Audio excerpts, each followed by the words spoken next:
आप देख रहे हैं हल्ला बोल, आपके साथ मैं हूं अंजना ओम कश्यप। हरियाणा की यह घटना शर्मसार करती है और वो इसलिए क्योंकि बेटी बचाओ एक तरफ सिर्फ नारा बनता हुआ दिखाई देता है, क्योंकि दूसरी तरफ बेटी को आधी रात छेड़ने वाले हरियाणा बीजेपी अध्यक्ष के बेटे इस वक्त भी कानून के शिकंजे से बाहर है। यह सवाल इसलिए है क्योंकि किडनैपिंग की जो धाराएं लगाई गई थी, अगवा करने की धाराएं, वो धाराएं आखिर किसके दबाव में हटा ली गई। वर्णिका ने बहादुरी दिखाई, आई मीडिया के सामने, पुलिस के पास भी पहुंची और केस दर्ज कराया कि आधी रात ये मंचले मुझे सड़क पर मेरा पीछा कर रहे थे। लेकिन क्या हरियाणा पुलिस किसी के दबाव में काम कर रही है? हम आपको प्रमाण देंगे। पुलिस अधिकारी एक वक्त पर कुछ और बोलते हैं और फिर कुछ घंटों बाद कुछ और ही राग अलापने लगते हैं। सवालों के घेरे में है इस वक्त वो नारा जो इस देश के प्रधानमंत्री ने लाल किले के प्राचीर से इस देश को सुनाया था, बेटी बचाओ बेटी पढ़ाओ। हद तो चंडीगढ़ पुलिस ने कर दी। रसूख रुतबे के दबाव में जांच एजेंसियों को झुकते तो देखा गया था, लेकिन चंडीगढ़ पुलिस तो दंडवत होकर लेट गई।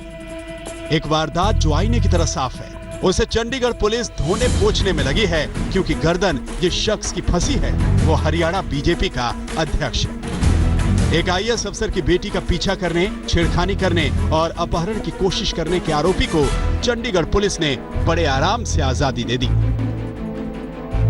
चंडीगढ़ पुलिस की जो व्यवहार है उसको देखकर मुझे आश्चर्यचकित हुआ। मैंने सोचा कि सारा जो चंडीगढ़ की जनता है उसमें एक भय पैदा हो जाएगा कि भाई हम कोई बच नहीं सकते और सरेंडर के मूड में कई लोग आ जाएंगे। चंडीगढ़ पुलिस की ईमानदारी पर सवाल उठने की कई वजह। जिस रूट पर वारदात को अंजाम दिया गया, उस रूट के 8 स्पॉट के सीसीटीवी फुटेज रातों रात गायब हो गए।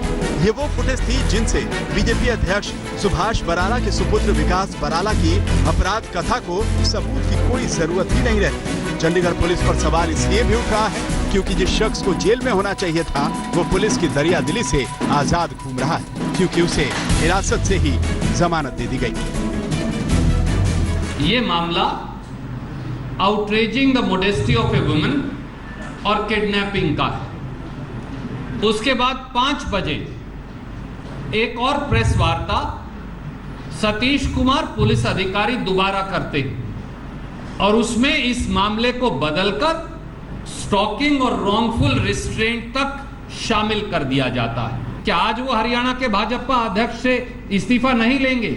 अमित शाह जी और नरेंद्र मोदी जी दोनों इस बात का जवाब देश की जनता को दें। चंडीगढ़ पुलिस की मेहरबानियों से अभी तक ये भी तय नहीं हो सका है कि आरोपी विकास बराला के खिलाफ किन धाराओं में मुकदमा चलाया जाए, उस पर अपहरण की धाराएं लगाई जाएं या नहीं।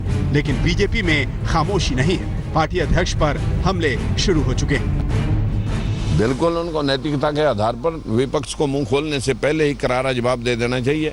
कानून जो कार्रवाई करेगा वो उसे मंजूर होनी चाहिए। पार्टी की तरफ उंगली उठने से पहले हमें डिसीजन ले लेना चाहिए और बराला जी को इसके बीच में विलंब नहीं करना चाहिए।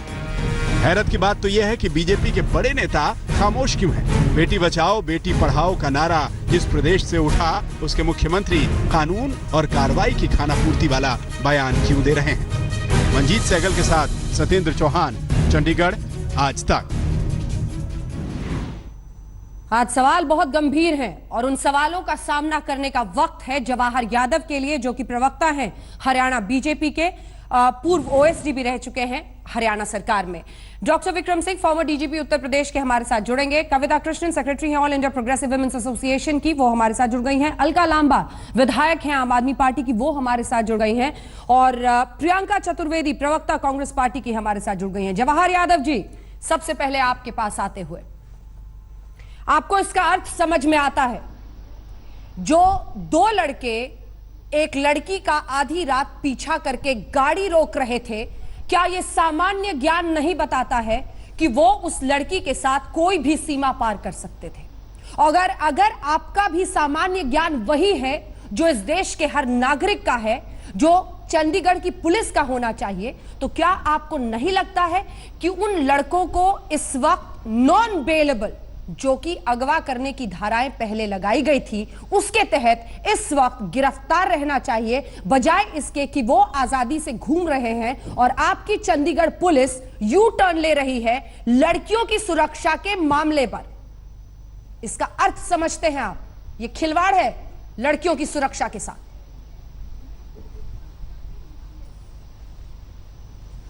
आप मुझसे कोई प्रश्न पूछना चाह रहे हैं, मुझे समझाना चाह रहे हैं, मुझे स्पष्ट नहीं हुआ। आप जो प्रश्न पूछेंगे मैं उसका उत्तर दूंगा। क्या आपको ये महिलाओं की सुरक्षा के साथ खिलवाड़ नहीं लगता है कि जिन पर अगवा करने की धाराएं पहले लगाई गई थी, चंडीगढ़ पुलिस ने यू टर्न लेकर हमदर्दी दिखाते हुए आपके हरियाणा बीजेपी के अध्यक्ष के बेटों को बचा लिया है? ये मेरा सवाल है। अंजना जी, देखिए पुलिस ने क्या किया इसका उत्तर तो पुलिस के प्रवक्ता देंगे, परंतु जहां तक भारतीय जनता पार्टी के प्रदेश अध्यक्ष का मामला है और भारतीय जनता पार्टी का मामला है, हमारा पूरे मामले में स्टैंड ये है कि विकास बराला ने जो भी गलती की है उस पर कानून अपना काम करे और जो उस पर सजा बनती है कानून उसको सजा दे, हम उसका स्वागत करेंगे। जिस तरह से आप संवेदनशील है और देश संवेदनशील है, उस तरह से हम भी इस मामले में संवेदनशील है। हमारा कोई भी राजनीतिक हस्तक्षेप अगर चंडीगढ़ की पुलिस में हुआ होगा तो जो आप सजा देना चाहे कोर्ट देगा, मैं पहले आपसे सजा ले लूंगा। हमने किसी भी तरह का कोई हस्तक्षेप किया नहीं। हमारा बड़ा स्पष्ट मानना है कि किसी भी महिला के स्वाभिमान के साथ किसी भी तरह का तनिक भी खिलवाड़ करना अपने आप में गलत है और उसको उसकी सजा मिलनी चाहिए। हो रहा है खिलवाड़, आपकी हमारी आंखों के सामने हो रहा है सब। ये अलग बात है कि आप आंखें बंद करना पसंद कर रहे हैं इस वक्त। मैं फिर से आपसे पूछ रही हूं, आधी रात को उस लड़की के साथ कुछ भी, एक सेकंड, मेरा निवेदन है, मेरा भी आपसे निवेदन है, मेरा निवेदन है, मेरा भी निवेदन है कि भावनात्मक बातों के पीछे मत छिपाएं। जिसे आप गलती कह रहे हैं वो अपराध है। आधी रात में उस लड़की का पीछा करते हुए कोई भी हादसा हो सकता था, ये सामान्य ज्ञान कहता है। और उस सामान्य ज्ञान की अनदेखी करते हुए चंडीगढ़ पुलिस ने अचानक धाराएं, आप मुझे बताइए सर, मुझे एक बात बताइए, डीएसपी सतीश कुमार ने अपना बयान क्यों पलटा? क्यों पहले कहा कि इस धारा 365 यानी अगवा करने की कोशिश, 511 दोनों नॉन बेलेबल है, यानी इस वक्त विकास बराला पुलिस की गिरफ्त में होता। दोनों नॉन बेलेबल धाराएं किसके दबाव में हटाई गई, आप समझा दीजिए, मैं आगे बढ़ जाऊं। अब इसका हाँ, अब आप मेरा सुन लीजिए। मेरा निवेदन है, एक तो हम इस पर डिबेट करेंगे और मैं बिल्कुल डिबेट करने को तैयार हूं। आप ये कहते हैं कि किसी डीसीपी ने जो हरियाणा के क्षेत्र के बाहर का व्यक्ति है उसका जो पुलिस से क्वेश्चन पूछना चाहिए, अब देखिए मुझे बोलने दीजिए, मेरा निवेदन है, जो क्वेश्चन आपको वहां के पुलिस से पूछना चाहिए उसका पर्सन मुझसे कैसे ले सकता है, मैं कैसे दे सकता हूं? क्या आप चाहते हैं कि मुझे वहां हस्तक्षेप करना चाहिए, मैं उनसे कुछ पूछूं? मैं हमारा किसी भी रूप में चंडीगढ़ पुलिस से कोई संवाद इस मामले में नहीं हुआ। हम उससे ना कुछ पूछते हैं, ना हमने कोई दिशा निर्देश नहीं दिया। ये मेरे अधिकार क्षेत्र में नहीं आता, मेरे प्रदेश के अधिकार क्षेत्र में नहीं आता। आप उसका उत्तर मुझसे कैसे ले सकते हैं? मुझे लगता है इतना सामान्य ज्ञान पूरे देश का है और आपका भी होगा। कोई दबाव नहीं है पुलिस अधिकारी पर। 1 घंटे बाद अचानक उन्हें समझ में आया कि नॉन बेलेबल धाराएं हटा दी जाए। चलिए, मैं रिकॉर्ड पर कह रहा हूं, अंजना जी मैं रिकॉर्ड पर कह रहा हूं, अंजना जी मैं रिकॉर्ड पे कह रहा हूं, कोई दबाव नहीं है किसी तरह का। चलिए, जब तक बातें सिद्ध नहीं होती हैं तब तक कोई भी एक स्तर के ऊपर आपसे नहीं पूछ सकता है या बोल सकता है। लेकिन आप भी जानते हैं, जिस सामान्य ज्ञान का जिक्र हम शुरू से कर रहे हैं, कि कहां पर क्या तस्वीर बनती हुई दिखाई दे रही है और कितनी बड़ी परेशानी ये दिखती है। सर, हम तो सिर्फ इतना जानना चाहते हैं कि अगवा करने की धारा क्यों हटाई गई, अगवा करने की कोशिश की धारा क्यों हटाई गई, मुझे विक्रम सिंह जी बता दीजिए। आधी रात को अगर उस लड़की का, एक सेकंड पुलिस से पूछना चाहिए। हाँ, तो आप फिर चंडीगढ़ पुलिस से पूछना चाहिए। हाँ, तो फिर अब इस देश के गृह मंत्री से पूछना पड़ेगा, इस देश के गृह मंत्री से, हरियाणा के गृह मंत्री से। विक्रम जी मुझे समझाइए, ये अगवा करने की धारा, अगवा करने की धारा, जो अगवा करने की कोशिश की धारा है, वो किसके, आखिर क्यों अचानक हटा दी? अगर मान भी लिया जाए कि वहां की पुलिस ने स्वप्रेरणा से, अंतर्मन से, या कहीं की किसी आकाशवाणी के माध्यम से ये किया, इसके स्पष्ट संकेत जाते हैं। मैं न जानता हूं बीजेपी को, न मैं जानता हूं अध्यक्ष को, मैं जानता हूं केवल अपराधी को और केवल कानून को। और उसमें तहत ये एक स्पष्ट, एक इनके द्वारा अपकृत्य किया गया है अक्यूज्ड को, अपराधी को मदद पहुंचाने की नीयत से। जवाब इसमें- दीजिए सर। और डीएसपी सतीश कुमार जी सरासर दोषी हैं। अगर आप वरिष्ठ अधिकारी हैं, राजपत्रित अधिकारी हैं, आपको होमवर्क करके आना चाहिए था। एक दफा आप कहते हैं नॉन बेलेबल है, अगली बार आप अब मुझसे कहते हैं- जवाब ले लीजिए। हाँ, जवाब दीजिए इसका। आपके विक्रम सिंह जी ने जो कहा, हाँ, विक्रम सिंह जी ने जो कहा, अगर इस पे सतीश कुमार जी ने कुछ गलत किया है तो उसको उसकी पनिशमेंट मिलनी चाहिए। मैं आपसे सहमत हूं। अगर सतीश कुमार जी ने कहीं गलत किया है तो मैं पूर्व डीजीपी से सहमत हूं, उसको कठिन से कठिन सजा मिलनी तो चाहिए। ये सजा कहां आसमान से मेरे मिलेगी? हाथ में हम ये भी पूर्व अपेक्षा डीजीपी में करते हैं विक्रम सिंह जवाहर और जी मेरे में आपसे कहीं मतभेद नहीं है किसी भी आप तरह का। उसमें कहें कि बिना किसी भेदभाव के, बिना किसी दबाव के विवेचना प्राथमिकता के आधार पर की जाएगी और गुण, दोष और साक्ष्य के आधार पर विवेचना पूर्ण की जाएगी। मैं चाहता हूं कि जिस वरिष्ठ पद पर आप हैं, यह अपेक्षा की जाती है आपसे। मैं कि जिस एक कमिटमेंट शुचिता आपको और करता हूं। सत्यता की विक्रम कसम सिंह- खाई है, उसका परिचय देने का समय आ गया है। पूर्व वचनम किम दरिद्रता, बातों से खुश नहीं, अब कर्मों से खुश करना जवाहर होगा। यादव जी, जवाहर यादव जी। हाँ, विक्रम जी एक कमिटमेंट मैं आपको देता हूं, ऑन एयर देखता हूं, और आज तक पर हम डिबेट कर रहे हैं तो मैं मानता हूं पूरे देश और विश्व में डिबेट देखी जा रही है। जी हाँ। मैं ये कमिटमेंट के साथ आपको कहता हूं, भारतीय जनता पार्टी के किसी कार्यकर्ता का, हमारे किसी पदाधिकारी का, हरियाणा के सरकार के किसी भी व्यक्ति का चंडीगढ़ प्रशासन पे दबाव डालना तो दूर, हमने संपर्क तक नहीं किया। और ये मैं आपको कमिटमेंट चलिए ठीक है, कविता कृष्णन जी। ये केस जब तक चलेगा आप कभी भी ये प्रूव नहीं कर पाएंगे कि हमारी तरफ से कोई प्रूव गड़बड़ न कर होगी। पाना अलग है और कृत्य करना अलग है। हमको कविता कृष्णन अरे जी। सर मैं आपको कमिटमेंट कर रहा हूं। अच्छी बात। सर मैं आपको कमिटमेंट मैं कर सिर्फ रहा जवाहर हूं। जी से कविता एक बात की और कमिटमेंट कर रहा हूं। अपेक्षा। हाँ, मैं हमारी बोलना तरफ चाहती हूँ। एक आप मैं कविता जवाहर जी जी, आप नहीं होगा। आप काफी बोल चुके हैं। कविता मुझे भी कृष्णन। बोलने दीजिए। हाँ, मैं बोलना चाहती हूँ इस पर। पहले तो ये कि ये बिल्कुल साफ आपने तो रख ही दिया है कि पुलिस ने किस तरह से एक बहुत सीधे, एकदम सीधे जो अगवा करने वाला केस था उसको पीछे कर लिया, वापस ले लिया ताकि बेल मिल सके जल्दी। और मैं बिल्कुल क्लियरली पूछना चाहती हूँ कि सड़क पर चल रहा किसी आदमी ने अगर किया होता जो भाजपा अध्यक्ष का बेटा नहीं था तो क्या उसके लिए इस तरह से पुलिस करती? बिल्कुल क्लियर सवाल है मेरा। और मेरे ख्याल से जवाब सबको मालूम है कि क्या है। तो ये राजनीतिक दबाव साफ दिख रहा है। मैं और भी एक आध चीजें कहना चाहती हूँ कि भाजपा के जो डिप्यूटी प्रेसिडेंट हैं हरियाणा के, भट्टी साहब हैं कोई, उन्होंने यहां तक पूछ दिया सीएनएन न्यूज के रिपोर्टर से कि ये महिला रात को बाहर क्या कर रही थी, वो क्या बाहर घूमने, क्यों बाहर घूम रही थी। वो ये नहीं पूछ रहे हैं कि मेरे अध्यक्ष का बेटा जो बेटा है क्या कर वो रहा दारू था? पी करके बाहर क्यों घूम रहा क्यों था और घूम रहा गाड़ी है से रात में? पीछा क्यों कर रहा था किसी लड़की का, ये नहीं पूछा उन्होंने। हाँ। और मैं यहाँ ये कहना चाहती हूँ कि ये जो माइंडसेट है ये काफी गहरा जाता है और इसमें ये माइंडसेट झलकती है इस सरकार की माइंडसेट, जो कल को एडवर्टीजमेंट चला रही थी कि महिलाएं घूंघट में रहे, ये हरियाणा की शान है। जवाहर यादव जी जरा जवाब दें कि एक तरफ तो आप कह रहे हैं महिलाएं घूंघट में रहे, वो उनकी शान है, लेकिन कोई लड़का जो है वो आप ही का बेटा, आप ही के नेता का बेटा, वो घूमे और पीछा करे, शिकार करे महिलाओं का, वो किसकी शान है? वो क्या कर रहा नहीं, है? जवाहर जी- महिलाओं को आप जो है हिदायत दे रहे हैं और कह रहे हैं कि उनकी ये। मैं एक और बात यहाँ छोटा सा याद जवाब, दिलाना चाहती हूँ छोटा सा जवाहर जवाब। जी को, हाँ, जल्दी से। कि जवाहर जी वही शख्स है, मुझे याद है, हाँ। जिन्होंने दिल्ली में महिलाओं को कहा था, दिल्ली की महिला छात्राओं को कहा था कि ये वैश्या से भी गिरी हुई हैं। क्यों? क्योंकि ये सरकार के खिलाफ नारा लगा। जवाहर जी, तो ये मेरे ख्याल से जो जवाहर माइंडसेट जी। है हरियाणा सरकार की, वो बिल्कुल एक तो साफ मैं झलकती है। कविता जी से अब हाँ उत्तर लीजिए। कविता जी, कविता जी रिकॉर्ड पे मैं बताता हूं आपको। मुझे लगता है इतने बड़े चैनल पर बैठकर आप इतने हल्के शब्दों का इस्तेमाल करेंगे। मैं फिर कहता हूं वो ट्वीट मेरा आज भी, और मैं आपको डिबेट के बाद भेज दूंगा। मैंने दिल्ली की महिलाओं के लिए, ऐसी किसी भी जेएनयू की महिलाओं के लिए मेरे ये शब्द नहीं थे, वो विषय एपिसोड खत्म हो चुका। वो मैंने ये कहा था कि जो राष्ट्र विरोधी नारे लगा रही हैं, और वो क्या था वो एपिसोड कर, तो राष्ट्र विरोधी जो है उसके लिए मैंने क्या कहा था। उसके बाद मेरा जो बाद में ट्वीट आ गया तो वो विषय खत्म है। अब आपने पूछा कि सुभाष बराला के बेटे विकास बराला को क्या रहना चाहिए। हमारा स्पष्ट मानना है कि जो भी गलती करता है उसको सजा मिले।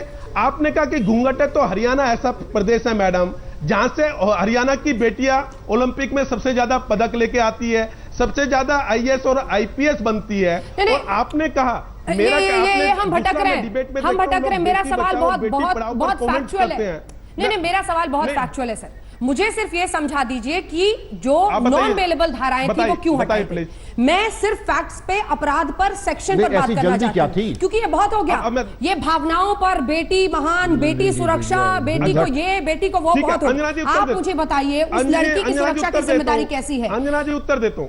कैसे एग्जाम्पल बनेगा? आप कोई भी, आपकी पुलिस अंजना जी, क्यों हटाएगी ये इसका उत्तर देता धारा? हूं। 10 मुझे सेकंड। इसका जवाब दीजिए। हाँ, 10 सेकंड में उत्तर ले लीजिए, उत्तर ले लीजिए। कौन बचा रहा है अंजना जी विकास उत्तर ले बराला लीजिए। को? अब मैं आपसे एक प्रश्न करता हूं, मैं बता रहा हूं, उत्तर ले लीजिए मैम। मैं आपसे पूछना चाहता हूं, चंडीगढ़ पुलिस ने धारा लगाई या हटाई, इसका भारतीय जनता पार्टी हरियाणा का व्यक्ति कैसे उत्तर दे सरकार सकता में है? ये कौन मुझे है? समझा दीजिए। सरकार में क्या मैं पूरा पुलिस केंद्र प्रशासनिक प्रदेश में अधिकारी हूं? सरकार में कौन है? क्या मेरे विक्रम अनुसार जी को जवाब चंडीगढ़ दे की पुलिस दीजिए। काम करती है? क्यों नहीं दे सकता है? सरकार में कौन है? जवाहर जी, नहीं, वहाँ हमारी सरकार में कौन है? हमारी जवाहर सरकार जी- नहीं है। जवाहर जी, चंडीगढ़ हमें हमारी सरकार नहीं है। सत्तारूढ़ दल कौन है और किसको लाभ सवाल मिला है? मांगेगा सरकार कि नहीं है। नहीं और मांगेगा? लाभान्वित मैडम, कौन हुआ है, चंडीगढ़- इसका जवाब दे दें। मैडम, चंडीगढ़ पूरी अलग है, प्रक्रिया हरियाणा जो अलग है है। एक व्यक्ति को, आरोपी को लाभान्वित करने के उद्देश्य से चंडीगढ़- की जा रही है। चंडीगढ़ अलग इसलिए है, इसकी हरियाणा अलग सफाई है। देना पुलिस प्रशासन को आवश्यक है।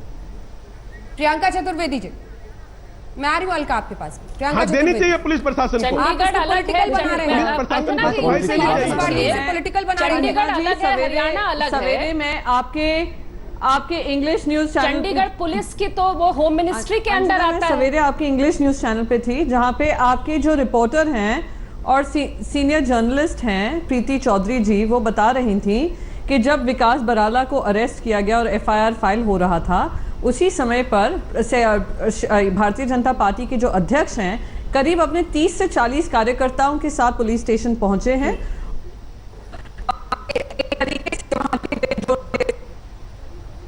ये रिपीट कराइएगा तो। ये उनका किसी वजह से उनसे संपर्क टूट गया है। जवाहर जी, एक बार अलका भी बोल लें, फिर सबका एक साथ जवाब दीजिएगा। दबाव तो बन रहा है और वो दिख रहा है, और उसका फायदा किसको पहुंच रहा है ये भी साफ दिख रहा है। कानून की भाषा कैसी होती है, विक्रम जी भी बोल रहे हैं और हम सब समझते हैं। जिसको फायदा हो रहा है वहां पर दबाव साफ दिख रहा है। अलका लांबा, सवाल ये है कि अब इस पूरे मामले में हर पार्टी जागरूक होकर आगे आ रही है, लेकिन हर पार्टी में ऐसी जब खुद के अंदर बात आती है, सब दबाने में लग जाते हैं, सब दबाने में लग जाते हैं। और ये सवाल आपकी पार्टी से भी है।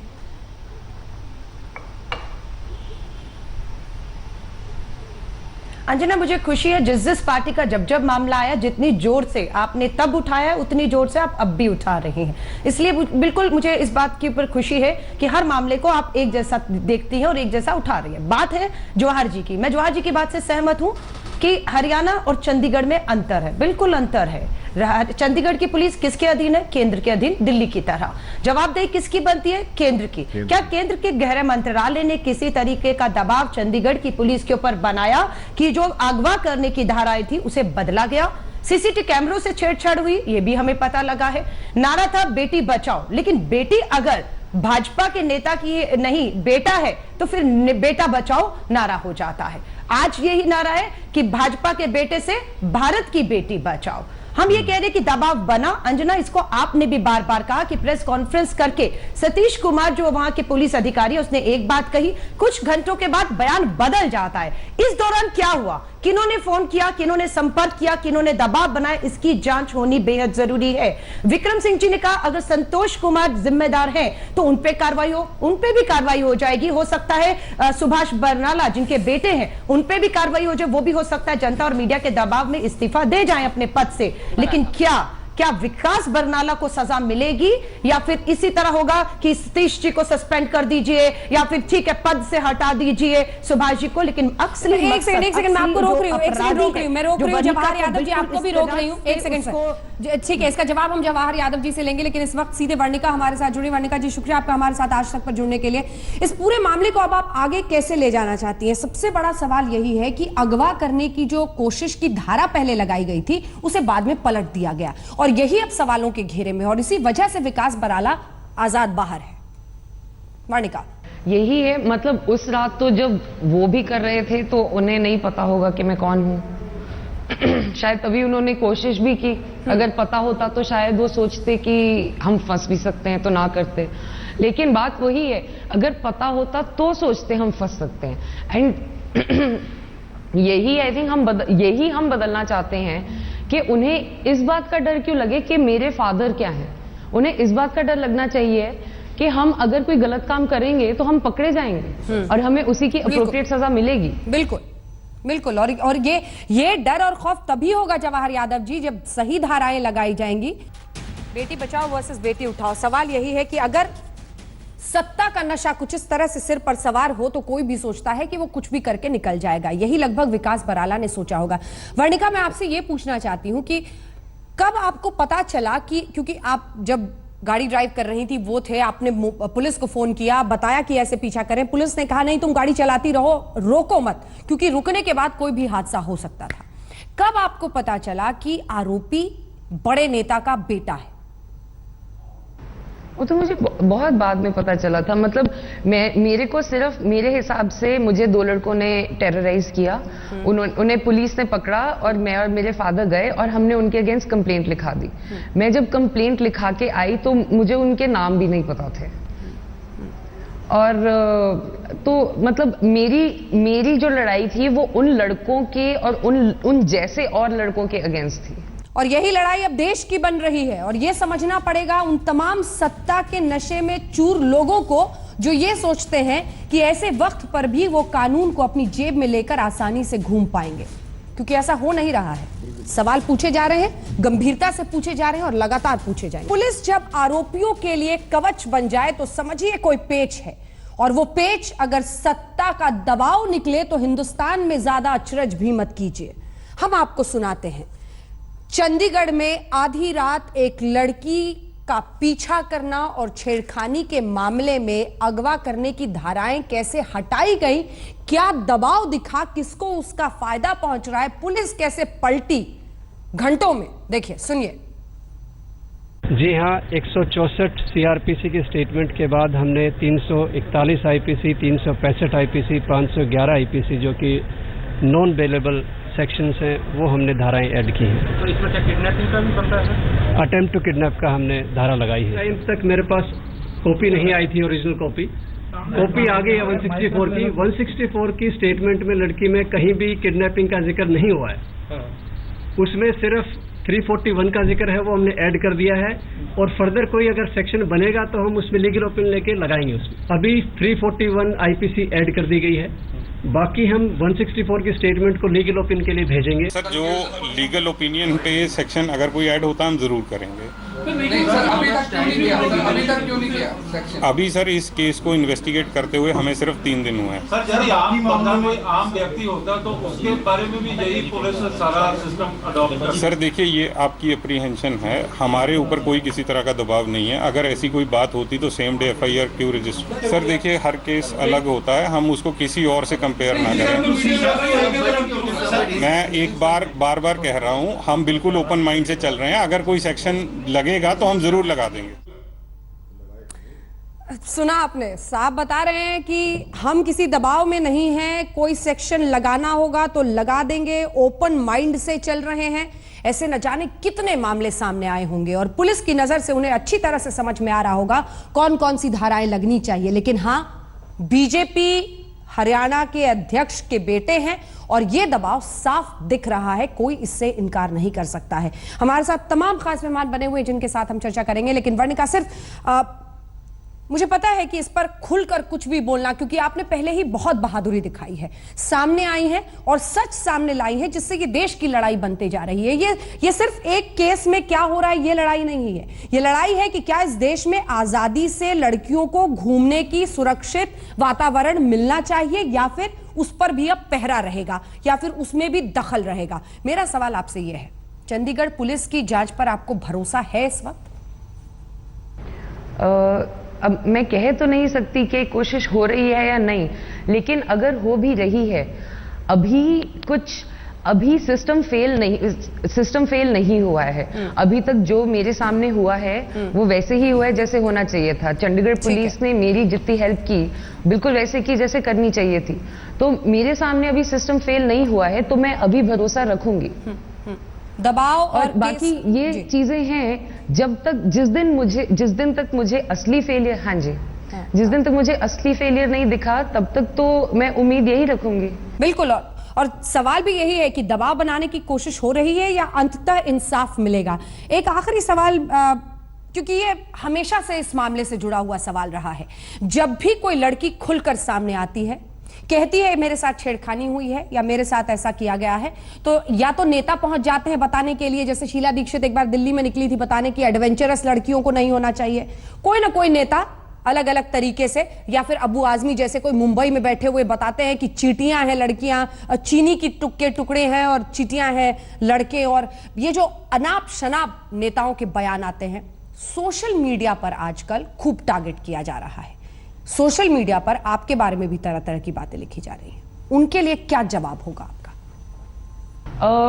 मेरे आसपास मुझे पता है ये क्या हुआ है, क्योंकि वही मेरे जानने वाले जिसने भी ये फोटो देखी, ये पोस्ट देखी, उन्होंने मेरे को मैसेज किया है, तो मैं ये देख चुकी हूँ। और लेकिन इस पे मतलब मेरे पे क्या कीचड़ उछाल रहे हो, मैंने चाहे जो भी किया, वैसे तो मतलब वो कह रहे हैं कि मैंने शराब पी थी, उस पोस्ट में लिखा हुआ है। पहली बात, मैं लीगली एज की हूं, तो अगर पी भी होती तो क्यों, किसको प्रॉब्लम है?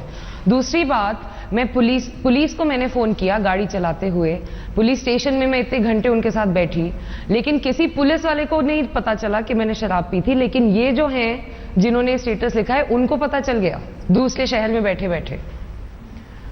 और मतलब इसके बारे में क्या बोलूं? ऑफ कोर्स मेरे आसपास जितने भी हैं, इवन देश का भी सपोर्ट, मुझे सिर्फ सपोर्ट मिला है। ये जो चीजें इन्होंने लिखी भी हैं, उस पे किसी ने कुछ ज्यादा रिएक्ट नहीं किया है। मैंने ये नहीं देखा है कि कोई उससे बहुत प्रभावित हुआ हो या किसी को उससे बहुत फर्क पड़ा हो, या वो सोचें कि अच्छा ये लड़की तो कि इसने ये पोस्ट लिख दी तो इसलिए इस लड़की की बात अब वैलिड ही नहीं रही। क्योंकि at the end of the day, चाहे उन्होंने उस पोस्ट में जो भी लिखा, उससे ये नहीं बदलता कि उस लड़के ने, उन दोनों लड़कों ने मेरे साथ जो करने की कोशिश की। बिल्कुल तुम मेरे बारे में कुछ भी लिख दोगे, चाहे कुछ भी लिख दोगे, और उससे वो सच नहीं हो जाएगा। सच जो है वो अब सामने दिख रहा है। चलते चलते एक आखिरी सवाल मेरा आपसे है, कानून है इस देश में, कानून इन्फोर्स करने वाले, उनकी कमी से या तो ऐसे आरोपी छूटते हैं, या फिर लोगों का जो नजरिया है वो ऐसे वक्त पे महत्वपूर्ण होता है। आज देश आपके साथ है, लेकिन फिर भी क्या महिलाओं की सुरक्षा को लेकर नजरिया बदलने का वक्त है ये? जी, और आई थिंक इसका यही जवाब है कि जब तक हम अपने आप को वीकर सेक्स बोलना बंद नहीं करेंगे, जब तक हम अपने आप को वीकर सेक्स समझना बंद नहीं करेंगे, और हमारे पेरेंट्स, जो लड़कियां हैं, लड़कियों और उनके पेरेंट्स की रिस्पॉन्सिबिलिटी है कि उनका एटीट्यूड बदले। अगर लड़कों को लड़कियों को देख के लगेगा कि वो डर सकती हैं, तो वो डराने की कोशिश जरूर करेंगे। इस बार मैं बच गई, मेरी किस्मत थी, मेरी प्रेजेंस ऑफ माइंड थी। बिल्कुल। अगर सारी लड़कियों में इतना कॉन्फिडेंस हो, अगर सारी लड़कियों को ट्रेन किया जाए कि तुम्हें बचाने, सबसे पहले तुम अपने आप को बचाने की कोशिश करो। बिल्कुल, डरे वो जिसने कानून तोड़ा है, डरे वो जिसने कानून तोड़ा है। वर्णिका, आपकी बहादुरी को देश सलाम कर रहा है। सवाल यही है कि हर लड़की को नजरिया बदलना होगा, समझना होगा कि ऐसे लोग अगर हैं तो उनका सच सामने आना चाहिए, और डरने की जरूरत ऐसे लोगों को है, खौफ इन लोगों में होना चाहिए। लेकिन वो खौफ, जवाहर यादव जी, कैसे पैदा होगा अगर पुलिस कवच बने? हम जानते हैं यूनियन टेरिटरी है, गृह मंत्री के अंडर है लॉ एंड ऑर्डर, लेकिन याद रखिए फायदा किसको मिल रहा है सर? अगर कानून एक तरफ के लिए अचानक पलटता है तो फायदा किसको मिल रहा है? अपराध और कानून इस देश का इस प्रिंसिपल पर भी चलता है। अगर कानून को पलटा जाए ताकि किसी को फायदा पहुंचे तो उंगली उठेगी।